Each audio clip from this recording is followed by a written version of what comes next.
اللہ کے رسول پیارے نبی صلی اللہ علیہ وسلم کی حدیث میں کس طرح سے تحریف کر رہا ہے، کس طرح سے بدل رہا ہے۔ یاد رکھیے اللہ کے رسول پیارے نبی صلی اللہ علیہ وسلم کی حدیث میں ذرہ برابر بھی اگر کوئی تحریف کرتا ہے، چاہے لفظی تحریف ہو، معنوی تحریف ہو، وہ مومن نہیں ہو سکتا ہے، اسلام سے اس کا کوئی رشتہ نہیں ہو سکتا ہے۔ دو طرح کے لوگ ہیں، کچھ اہل بدعت ہیں، کچھ اہل سنت ہیں۔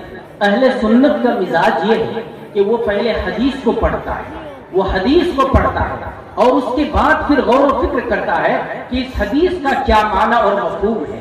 لیکن جو اہل بدعت ہوتے ہیں، جو گمراہ لوگ ہوتے ہیں، اس کا کام یہ ہے کہ ایک نظریہ پہلے اپنے دماغ میں سیٹ کرتا ہے، ایک نظریہ پہلے اپنے دماغ میں سیٹ کرتا ہے اور سیٹ کرنے کے بعد پھر قرآن و حدیث میں لفظی تحریف کرتا ہے اور قرآن و احادیث کو بدلنے کی کوشش کرتا ہے۔